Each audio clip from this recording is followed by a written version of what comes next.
What is up? Welcome to this week's episode of Lambgoat's Vanflip podcast. We are sitting here finally, after some back and forth, with Portuguese black metal band Garia. Welcome to the show. How are you doing today, man? Hey, glad to be talking to you, David, and big fan of your work, so very glad to be talking to you. Well, that's rather nice of you to say, but I appreciate that. I've kind of been going back and forth with trying to get you on the podcast for a little bit. Some of that's my fault. Some of that's just miscommunication on both parts, but I just got back from the West Coast. It was quite hot out there. I don't know if you're familiar with North American climate, so to speak, because you're obviously based in Europe, but the Pacific Northwest is usually dreary, rainy, and cold, and it was scorching hot while I was there, and then I come home here to Florida, and this has been raining nonstop, so it's kind of like they changed the weather while I was gone. Yeah, I mean, we're very familiar with the weather back there because we have on our first tour with Rotting Christ over there about a year now, in February last year. We lost quite a few shows to the massive storm, so we lost like Portland, Vancouver. It was quite shitty. We're quite familiar with the harsh weathers and the difference between the states. You can just have like scorching warm weather crossing the desert up to LA, and then all of a sudden you have storms canceling shows in Portland. Yeah. Well, every little angle or every little section of America or the United States is like completely different if you have the time to traverse all of it, which I know a lot of people don't have all the time in the world, and some bands don't get the ability to come over as much as they want. But it seems like every quadrant of America is going through a different cycle or season at the same time. So it's quite unique in that aspect. You know, I don't know if you guys have the same kind of spread in Europe as we do here as far as climate or region is concerned. Yeah, I mean we do, but I mean let's be honest. How many Europes can we fit in the States? I mean, for you guys crossing a state, for us it's like covering like 2 or 3 countries. So yeah, I mean, in 24 hours I can get from the Netherlands to Portugal nonstop, and you guys probably just cross like 2 or 3 states. So it's super massive. But yeah, for sure. I mean, right now we're finishing the summer. It's starting to get a bit chilly sometimes here in the Netherlands. But yeah, I mean, if you still go to Czech Republic or something like that, I mean, we were just in Greece and it was like 35 degrees, and it's, I mean, yeah. Celsius, 35 degrees Celsius for those who are unfamiliar. Which is quite hot in Fahrenheit as well. There was one thing I wanted to start off by asking you. I saw an interview or a segment you did with another outlet, and it was from earlier this year or last year. Could have been 2023. I'll just go with 2023. It probably was that year. It looked like you were on a boat, like a sailboat of some sort. Do you do podcasts or interviews from a boat, or do you reside on a boat part-time, or what is that all about? I would love to have a boat, but I don't. No, I think you saw an interview with Frank from Metal Injection, and we were on tour. And the cheapest place we could find to stay that day off was in some dude's boat that he conveyed to Airbnb in Germany or something.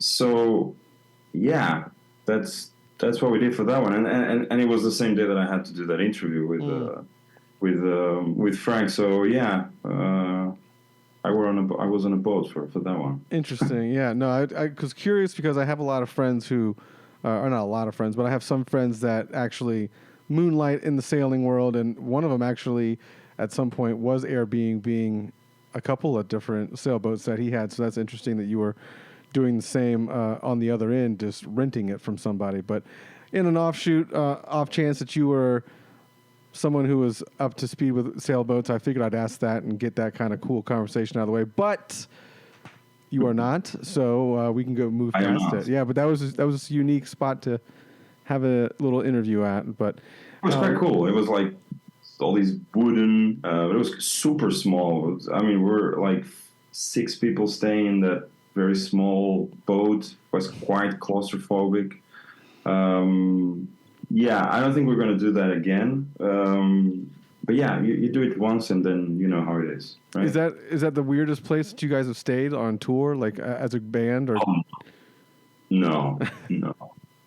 By far, that was a very fancy place if we compare it to some of the first places we had to sleep over on the first tours. Yeah, from squats to sleeping in the van, we still do every now and then. Yes, fucking drives, but yeah, I mean, from like little communities in France, so these like super cool, but also not super great. Like in France, they have that a lot.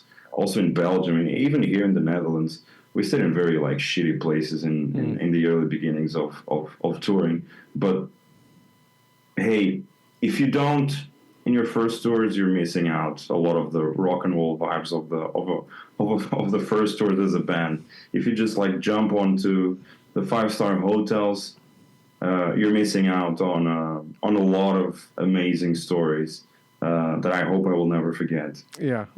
No, you definitely have to slum it, as they say, for a little bit, so you can really take in the better lodgings as you transcend metal glory. You can upgrade yourself, so to speak. For sure. Speaking of upgrading yourself, you guys are in the throes of this new album press movement or whatever. You got a new album, Coma, coming out in October or near the end of October next year through Season of Mist, which follows up Mirage from 2022. And you guys are, relative. This is what, your fourth full length, yeah. So, what stands apart from Coma from whatever the band has done prior to this? Because you guys have kind of hit the ground running with a lot of singles coming out. That's in the last couple of weeks here. Released a couple of music videos over the last couple of months. So, what is different between this album run with the previous ones? Quite a lot, honestly. I mean, it's an album where we experimented with a lot of things we never did before. I mean, there's clean vocals, there's female vocals, there's different instruments, there's details that we never dared to include before because, I would say, let's put it like that. I mean, I think in Coma, we are open to pretty much everything sound-wise. We're not limiting ourselves just in the black metal realm or extreme music realm. We're bringing in a lot of other stuff, like from post-rock. There's so many like vibes that just like bled through the album, and they were just not taken out because it was time for us to finally grow our sound to a different extent, to bring in all these new things that we never thought would fit us, but looking at it now with a different perspective, I think it's something that we would be missing out on not evolving to. And I mean, these vocals, I mean, the way we wrote the songs, the way we behaved in the studio, everything was very different from the beginning for Coma compared to Mirage, that was written fully in pandemic mode. So I think it brought this fresh air to our inspiration to do something with no filters, and something that a lot of our fans were just not expecting, to have metalcore vibes in some songs, or very progressive moments, or again clean vocals. There's a lot of new things that we just dared to experiment with our sound and bringing it to a whole different ball game, in my opinion. Were you worried about, pushing yourselves into those more niche crevices as far as like just not steering clear of being a black metal band, but incorporating different, genres and styles and influences? Like, were you guys timid to do so in the beginning, or what made you kind of overcome that to just say fuck it and do it? Yeah, I mean, fuck it and do it, as you just said, right? I mean, I remember we were in the studio, and we were having this hard debate, not screaming or anything, because I mean, we were in good terms in that discussion, but it was a very interesting one because there's one song in this album that people know by now. It's called World Ablaze. Mm-hmm. That is a very, very, very different track from everything we ever done. And half of us wouldn't even want to release it, even though everybody loves the song. But it had so much fun recording it, and it has this very emotional concept to it. It fits us so well. But it just makes sense if you release it as the first track. Why hide something so different and just like not even make a single out of it? And that kind of triggered a whole different way of thinking the promotion of the album, thinking the videos. Let's just like dare to do or to expose all these phases of the record that are so different in the promotional cycle, and show the world that we are the band that people gave a voice to, but we have different things to say as well, and different ways to express ourselves as well as we grow as artists. I mean, who the fuck wants to release the same album all over again? We already did the Dissonant album with Limbo, the very chaotic, over-the-top notch production with Limbo. We did the very atmospheric, agonizing Mirage. And now it's time for us to do something else and bring different instruments, different elements, different kinds of tracks, tracks that we would never even write if we weren't on this like moment where we see the world in a different way. So yeah, I mean, we weren't afraid of it. I think everybody was quite curious. I was very curious, being on the side of, I'm very sure that this needs to be the first track. We're going to have a lot of people that hate it. We're going to have a lot of people that really like it. But we're also going to have a lot of people that will love it and that will understand what we're trying to do and what kind of album is coming after this. And I think the reaction was quite there. It was exactly what we expected, and it kind of lays the foundation for what we can do next with Hope Shatters, Unknown, and the next singles coming out still before the album. Yeah. Where do you see the trajectory of like the group going sonically as you kind of continue to experiment? And I don't want to say leave the genre of black metal, but just expand it or push its boundaries. But it sounds like you guys are growing as musicians and people in life and whatnot. So that all of that is affecting, the art that you make or how you want to present that art. But where do you see like Garia going after like the release of Coma? And obviously you'll probably, every couple of years you have a new album, so it won't be right away. But where do you see the trajectory of the sound of the band, going? I already see shades of it. I mean, we're in a moment where we're very active. We just wrote an album. We're about to release it, and we're already like doing some other stuff. We're already like we're always like recreating the songs we play live, like with the interludes between songs, and that kind of already like the vision that we had before for those moments is already completely gone and different from what we're doing now. And I don't know exactly what's to come because it's still very early and my brain is still completely focused in Coma and what we can do with it. And it's still going to be for the next year at least. But I see that we can widen up the spectrum quite a bit more. There's no I don't think there's any boundaries for what we could do with our sound. I still think we're a very extreme, emotional band, mostly on record and on stage. And we're never going to stop being that band. But there's a whole world of possibilities for our sound. We can either go back and do very aggressive, chaotic music, but we can also combine it with different elements, different styles. But we will always be a very aggressive band because it's just how we feel the music for us. Yeah. The explosion of the tracks, the moment where the song just like opens to this chorus, or this moment where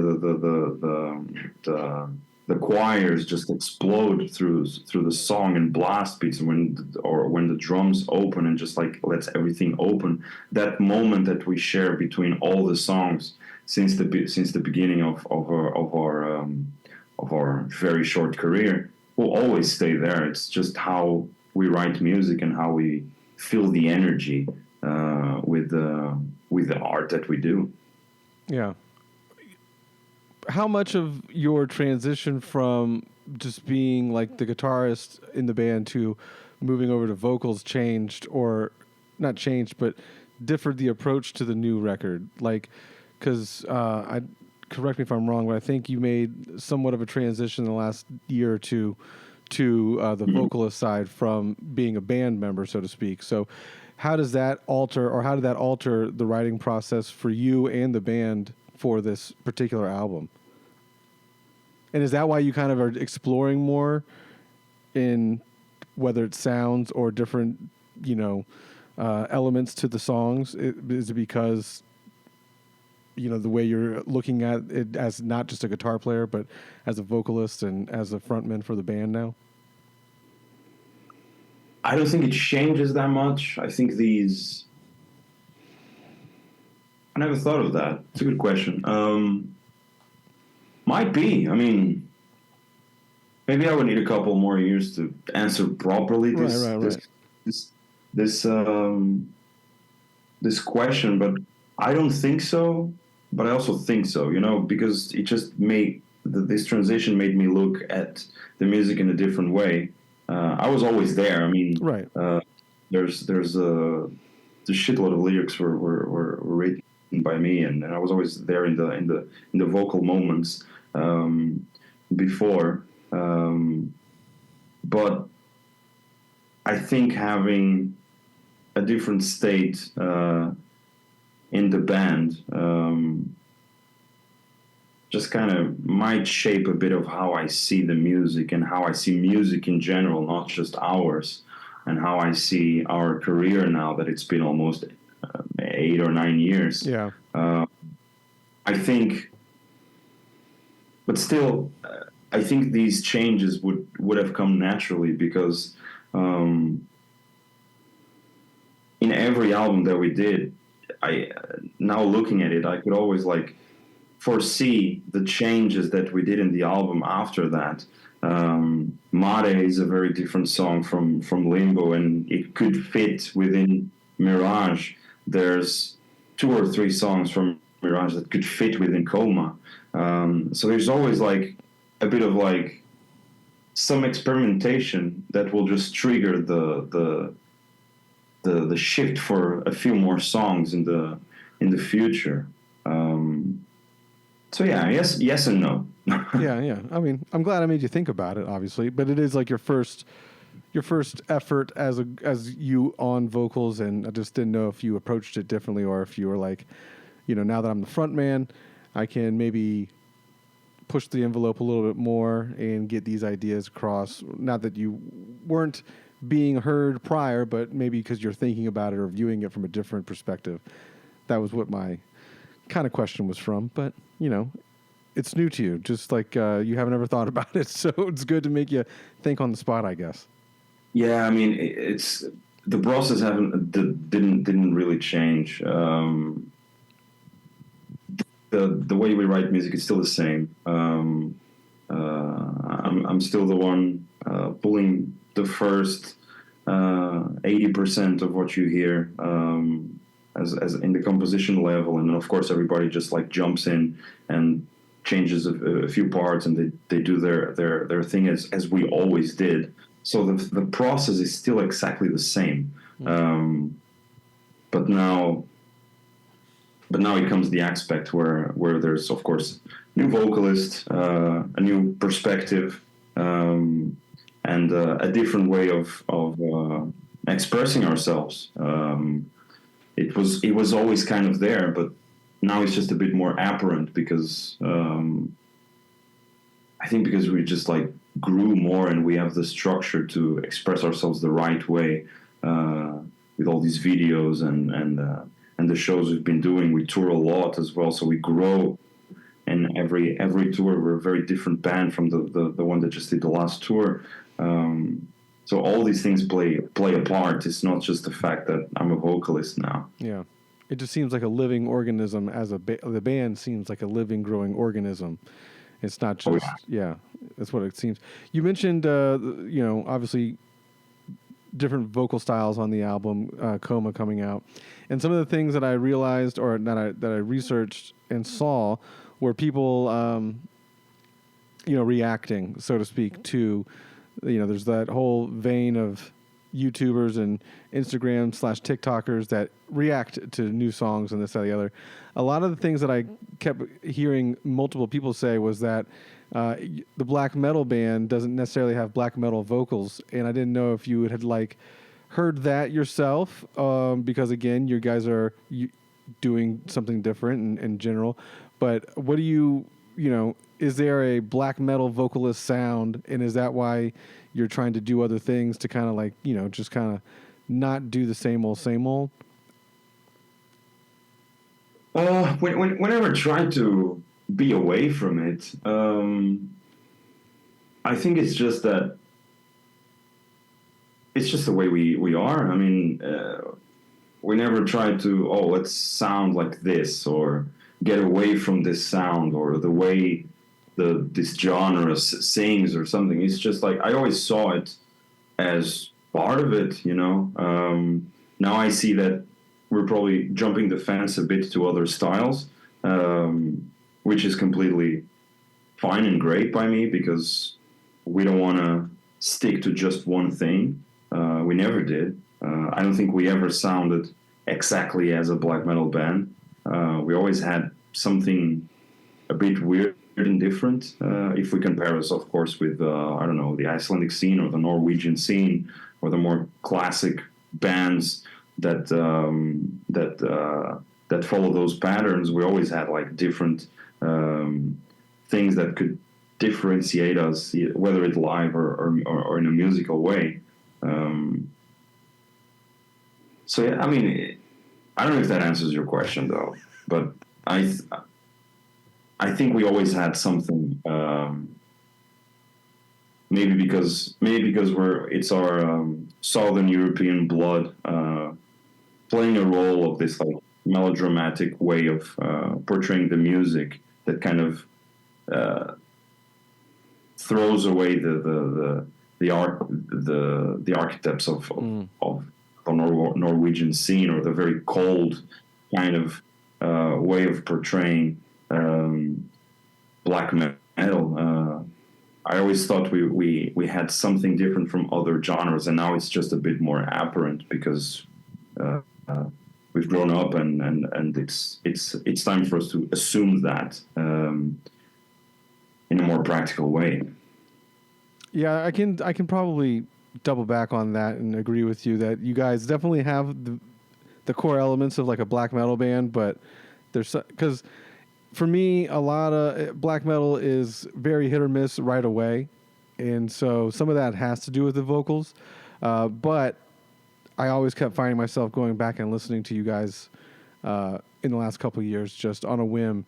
And truth be told, when we were supposed to do the last one of these prior to my trip, I had my Garia long sleeve on, and I had my record that I was going to have up right away when we got on the podcast to make it more awkward for you. But I could not find the long sleeve right now because I just got back from my trip. And so I think I have the record. Yeah, right here. So this is still here, right? You can't. It's it's blurred, but the Mirage is still there. Yeah. Cool. Thank you. But yeah, like what drives you guys to, what inspires you and drives you guys to create the project that's, that is Gaerea? Like, what made you want to be in this type of band, and what made you, start the project in general?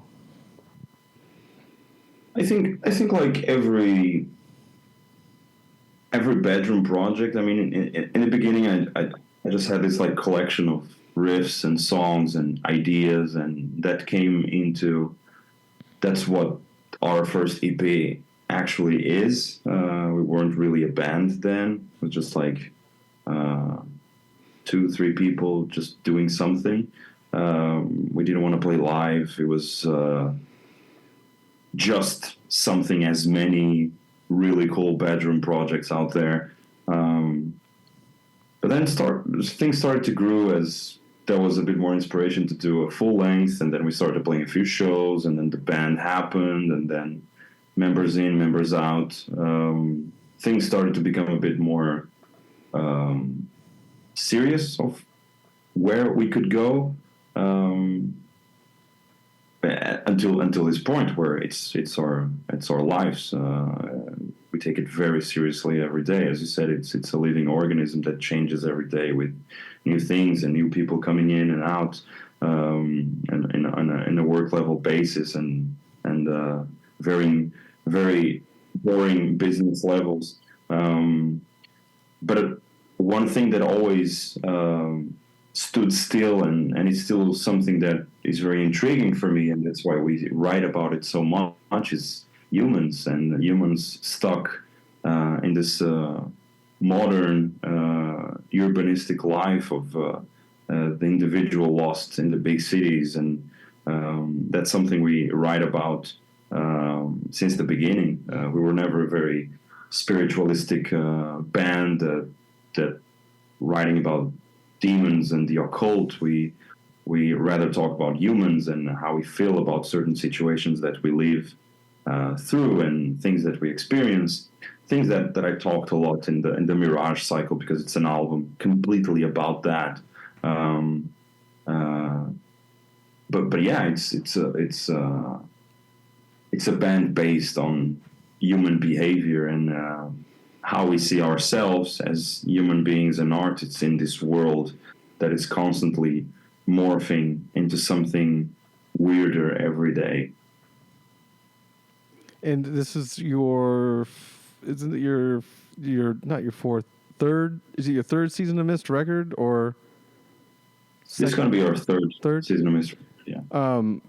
And how did you guys link up with that label, and how's it been for you guys working with them? Because I mean, that's where I kind of caught on to you guys when you were, I think, in the Mirage, the Mirage album push and whatnot. Which I still want to dive a little bit into the Coma album push, because you guys are currently in the throes of that. But how has it been working with Season of Mist, and how did that come about? Like, how did you guys, did you guys submit something to them? Did they reach out to you after hearing the EP and the first album?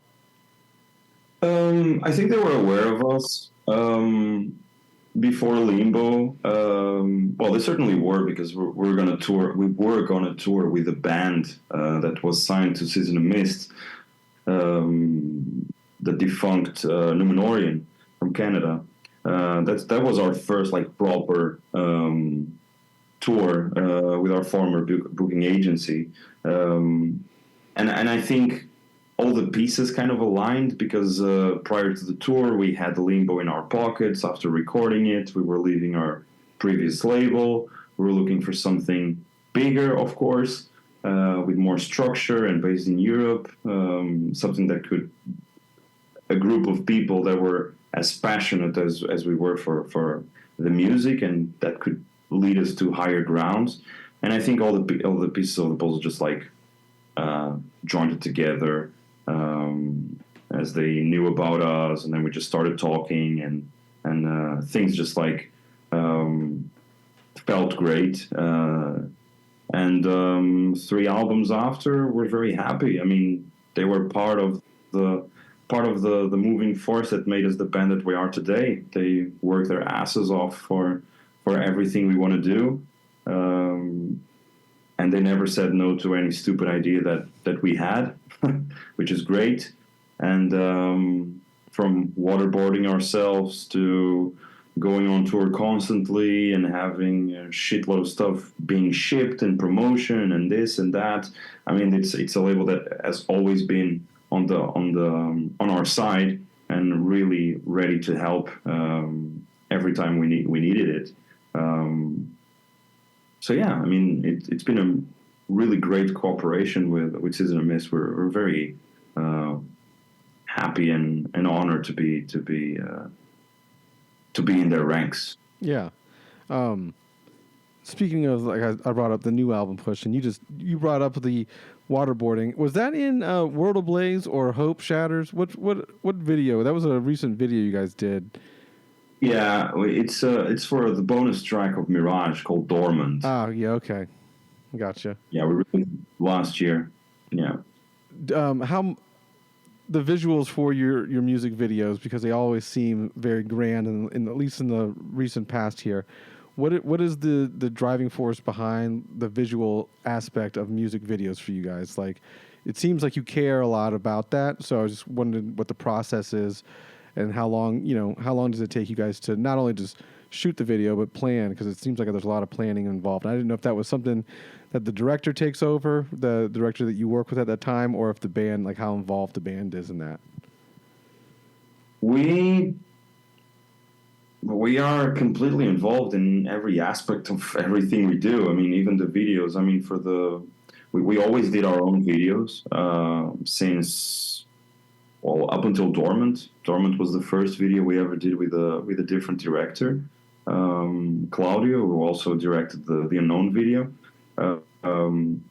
But we thought it was time for us. It's not like we could have made something cool, but all the big artists grow because they trust their art to other artists. Mm-hmm. And that's something that we learned along the way, that let's give this piece of ourselves to somebody else and see how they portray it as also creators and people that we respect. And that's what we did with Grupa.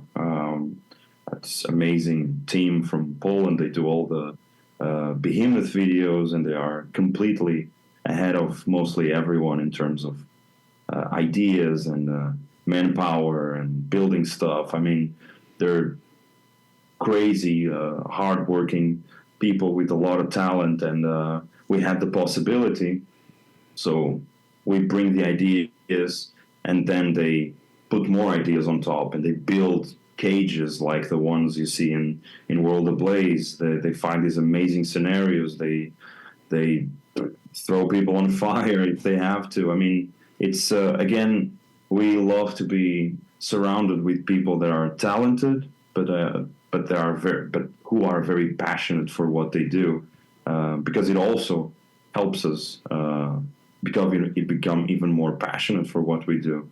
It's highly inspiring to be amongst people that are very precise, methodical, and very passionate about what they do, because it also inspires you to be better and think about the things that you're doing and grow.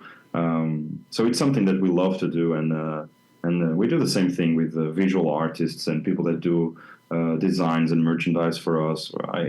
It's just great to be part of this like community, being it underground or a bit above, to be able to connect with all these creators, and we can all like pierce through it with really cool ideas and materialize them into something great. And that's what we've been trying to do with Coma, even the cover art. Yeah.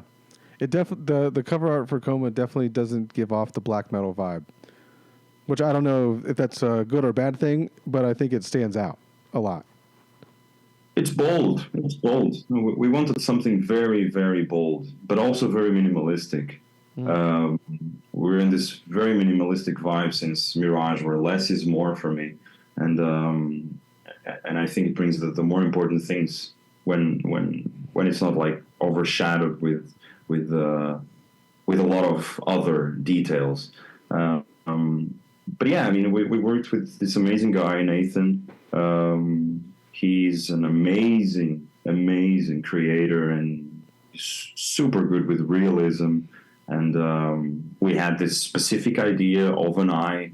We were always very fascinated with eyes. You can also see that in the Limbo artwork. The main character has like two eyes, and it's super agonizing to see that. So we wanted to like take a bit of that idea and have this like structure, this building. And if you look at the artwork, you can see like very tiny people falling through this like waterfall. And I like the phobia that it creates in my brain, where if you could see, if you could just open the window and imagine how immense a structure like that could be and how big this eye is, it kind of, at least for me, creates this phobia. I mean, it's eerie and weird to imagine that something like that could be real. So I love the surrealism around it. And it has all the water effect that has been a very constant theme for us in Mare, in Limbo. You can see the sea and the power of it, also with the waterboarding in Dormant, bringing all those elements together into this structure, this city, this building, whatever you want to call it, is something that is very striking to me as a visual artist appreciator, and of course as the artist behind the music within the cover art.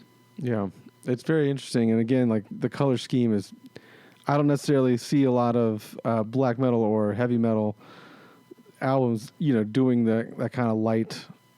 It's just very light, right? Like you have the white background and the light blue, the light blue to dark blue dichotomy is very interesting, but it definitely is very eye catching too. Like that, and it stands out. And like that's what I was saying. I don't know if it's for good or bad, depending on who you talk to. I'm sure has an opinion on that, but it draws my eyes to it, which obviously would draw me to pick it up, which would obviously draw me to probably listen to it at some point. So I think it's a great thing, but again, there's going to be some black metal snobs that would poo-poo on that or stick their nose up at the idea of doing something that's not just like you kind of alluded to earlier, that aren't just about demons or, black everything and this, that, the other. It is. It's always like that. There's always going to be, and as we go through this process of this slow growth that we've been having, but steady one. It's always like that. With everything in life, there's always going to be somebody that is very uncomfortable with their achievings and tries to bring you down.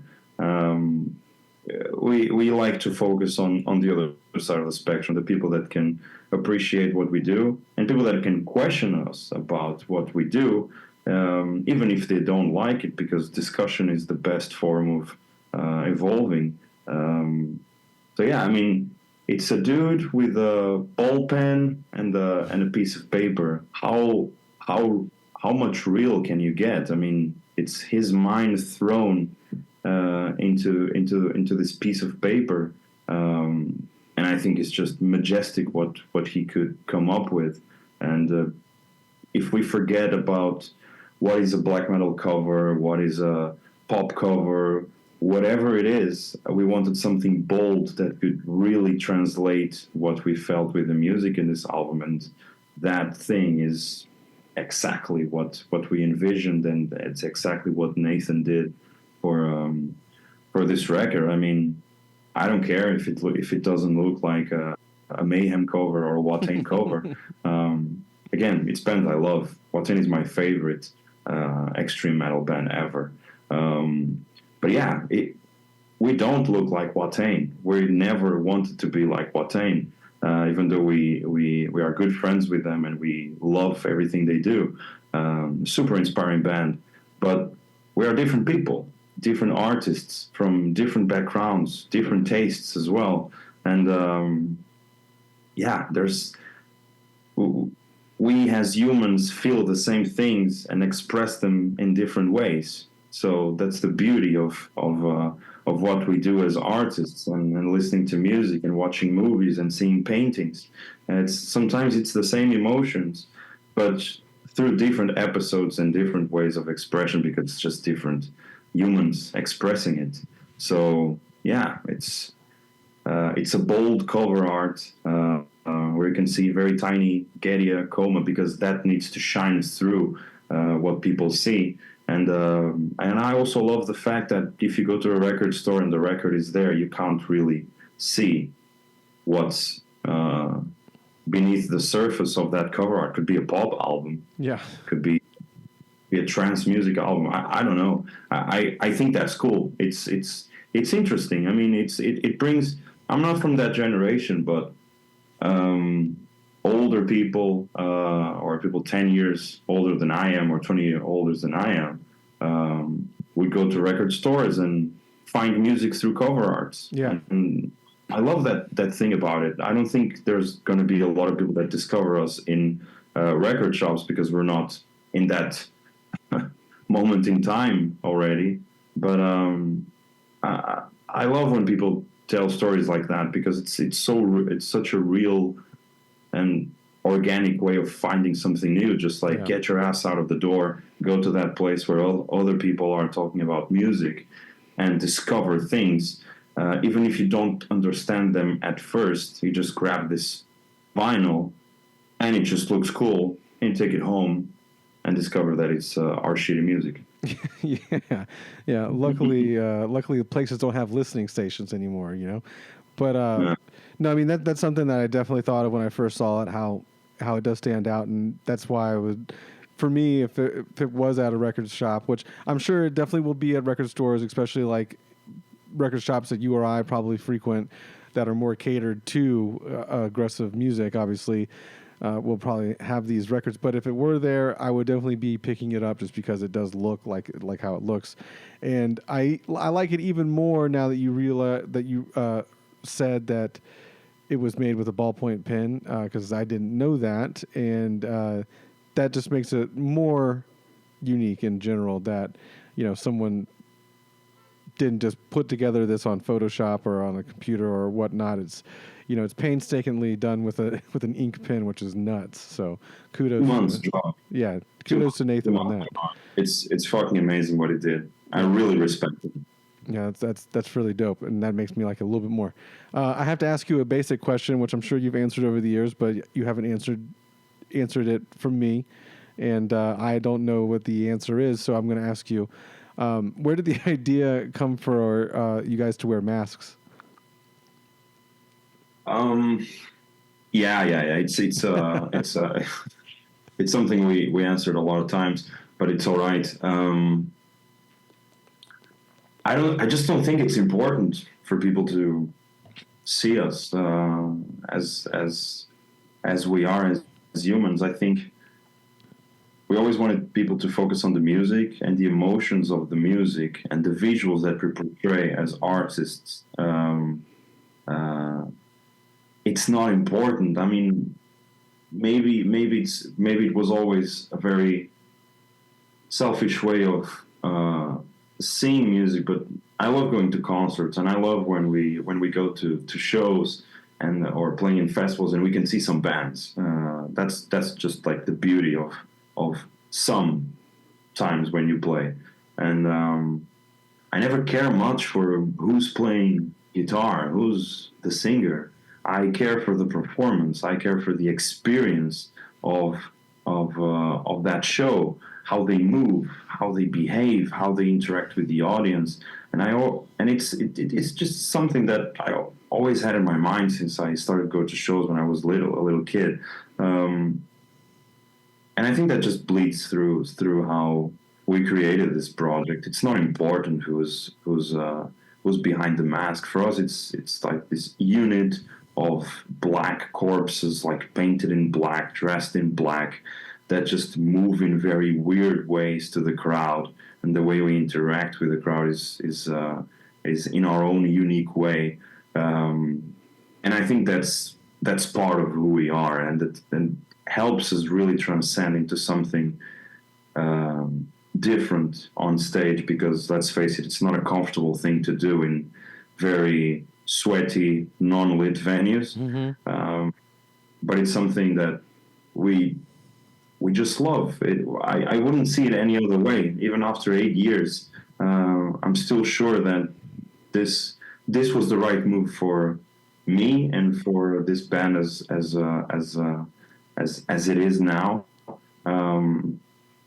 And I don't think we'll ever change it. If we ever change it and reveal our faces, it will be the death of my interest for what we do. Interesting. Yeah. You mentioned the Netherlands, and that, you know, some of you guys are in the Netherlands, but was that like, did you move to the Netherlands, or was like, where's the Portugal, the Portuguese beginnings transcend to the being in the Netherlands? Like, how do you get from there to there? Well, there was a lot of shifts in my personal life, which are just not important. But yeah, we all started in Porto, living our lives in Porto, and with things happening in our lives. I mean, some of us just like moved cities within Portugal. I moved to the Netherlands because of there were personal reasons, but also there was also an opportunity for us to bring some of the band to more Central Europe. This is where we have our merchandise headquarters. We ship our own stuff. This is where we have all our backline. It was just like easier and could create more opportunities for us to have part of the crew here. And yeah, and me and one of our guitar players are based in the Netherlands. And I think it was just a great move also for, well, inspiration-wise. It's such a beautiful country. We still have a lot of our hearts and core in Portugal, and we do a lot of visits there for creation. It's where we record. It's where we rehearse. It's we're still like, it's just back and forth, but a lot like many other bands. There are members just scattered within the globe, and things still happen. For us, we just found it worked really well. Instead of seeing everybody every Tuesday and Thursday for rehearsals, we see each other for shows, and it also helped us bond a bit better, because we know that nothing is for certain, and anytime there could be another pandemic and we just don't get to see the rest of the guys for a year or two. So it helped us like become a bit more closer and work in a more efficient way and relate in a different way with also our crew and the people that work with us. It creates that sense of missing that moment, you know. Right. You don't take it for granted. So I think that was something that, between all these things, also was a good move. Yeah. You guys did some touring earlier this summer, with Wolves in the Throne Room and Mortifium. You guys are doing some more touring in North America later this year with Zeal and Ardor. And, I just want to talk about the press push or how much time is spent on not only choosing the music video stuff and whatnot, but the singles for release, like, and how do you approach it as a band or band/label on like the promotional aspect of these singles and the record? Like, how much, just because you guys seem to have been rolling it out for quite some time, and like as far as like teasing when you were starting to get into the studio and stuff like that, like what is your, like, how much time goes into the rollout, so to speak, and when does the rollout technically start? It started almost a year and a half ago. Yeah. With writing demos, and I mean, on the surface, I mean, we always plan it quite ahead. I mean, we know a lot of what's going to happen for the next year or two. It's just a matter of like when things are announced, like a lot of other artists. It's But for example, for Coma, we wanted to open the doors to the studio because the studio was super nice, and for us it was the first time really living in a studio, you know, where we could sleep, we could cook, we could just like not record shit and just get drunk, you know. It was our house for a whole month, and it just felt so natural, so unique, so familiar, you know. It's like spending holidays with your friends. It felt so natural, so nice to do that, and it also sparkled all those ideas we already talked about. Right. So it was quite natural for us to open the doors to the studio and bring our videographer with us to the studio and live with us there and document every aspect of it. Yeah, I mean, we took Coma in a different way. We always knew that we're a visual band. We do a lot of videos. When we bet everything that we have into the next video, because it's just how it is. It's not releasing a song. You can't just like release the song on Spotify without a nice video on YouTube. It's not going to work. For some artists, it works. I mean, I'm sure if Taylor Swift releases an album tomorrow, it's still going to be on the top for a year. But we're not Taylor Swift. Right. So we need to put everything that we have into the visual aspect of it as also the music. So that's why we did a big spectrum of a standalone single to go on tour with Wolves in the Throne Room, because we also wanted to give something new to the crowd for that tour, without just like touring another cycle of Mirage. Right. And then it starts the normal period of releasing songs in a natural way, with some crazy ideas here and there for a release in October. I don't know if that answers your question though. A little bit. But to end the podcast, I'd like to ask you.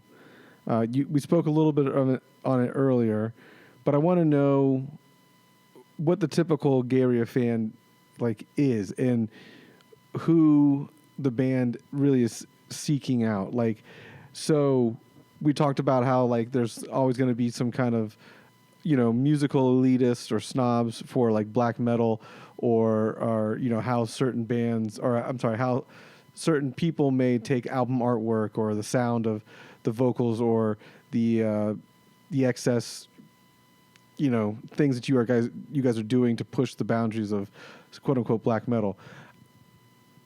Who do you guys think the prime Garia fan is, or who will find the band at some point? Like, do you guys take that into consideration? Obviously, there is going to be black metal fans, but you know, you have things that open up an audience that, you know, typical black metal fans don't necessarily probably have. So, you know, I was just curious as to who you think the core audience is, or who you see it as. I think the Garia fan is someone that is truly passionate about music, but not just like in the footballer way of answering questions. I mean, it's someone that really wants to experience something new in shows, and that's how a lot of people discover us. That's why we tour so much. We can play with other bands from other styles and just like grab a few people here and there, and I think our performance brings a lot of people in because it's such an important part of what we do, not just the music. But I think our most loyal and big fans and people that we call friends because they are, and because we meet them in very very regularly at shows, even when we're not expecting them in different countries that just travel abroad and follow the band through every show. It's people that are really passionate about going to shows and really passionate about what this new generation of bands can bring to the table. Because let's face it, Metallica are not going to be there forever. Slayer are not there anymore, and all these big bands are fading away. And it's time for this new generation of Gojiras and Mastodons and Ghosts and Sleep Tokens to emerge and take their place as the next big things. And next to it, there's the bands that can also grow and get fans from people that are smashing that Spotify of Sleep Token. There's a lot of new kids coming into the extreme music that a lot of people are not aware of or not talking about it. They are finding bands like Sleep Token, as a lot of people found Ghost, and they see these bands as their favorite metal band because it's their first touch with the scene. And then there's all those fans that will just like dig deeper and find bands like us.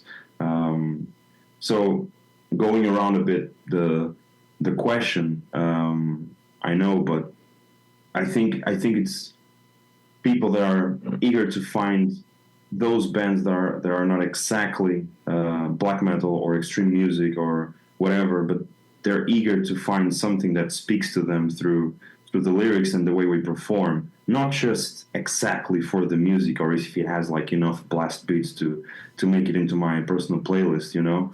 And I like that. We're living.